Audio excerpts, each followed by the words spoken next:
गंभीरच आहे आणि कायद्यासमोर सगळे समान आहे। कोण कुठल्या पक्षाचा आहे याचा विचार न करता त्या ठिकाणी कायदेशीरच कारवाई केली जाईल।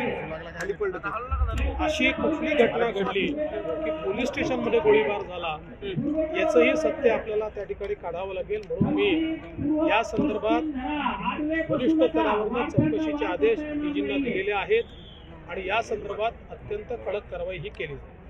सर, या संदर्भात सुप्रिया सुळे असं वरिष्ठ स्तरावरून करणार। सर, लालकृष्ण अडवाणी यांना भारत रत्न पुरस्कार जाहीर केला आताच नरेंद्र मोदी यांनी।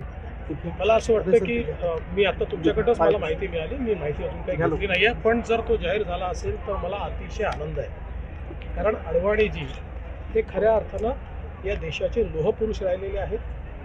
ज्या प्रकारे अडवाणीजींनी देशाची सेवा केली, एक कणखर गृहमंत्री म्हणून आणि विशेषतः राम जन्मभूमीच्या आंदोलनामध्ये अडवाणीजींची जी भूमिका होती ती अत्यंत महत्त्वाची भूमिका होती।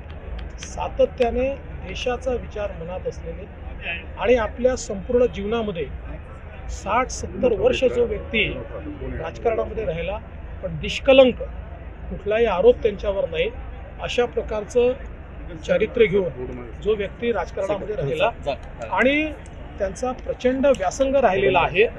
आपण जर त्यांचे विचार ऐकले, त्यांचा संघर्ष पाहिला तर मला असं वाटतं की लालकृष्ण अडवाणीजी हे एक अतिशय ज्याला लिव्हिंग लेजंड म्हणतात अशा प्रकारचं व्यक्तिमत्व आहे।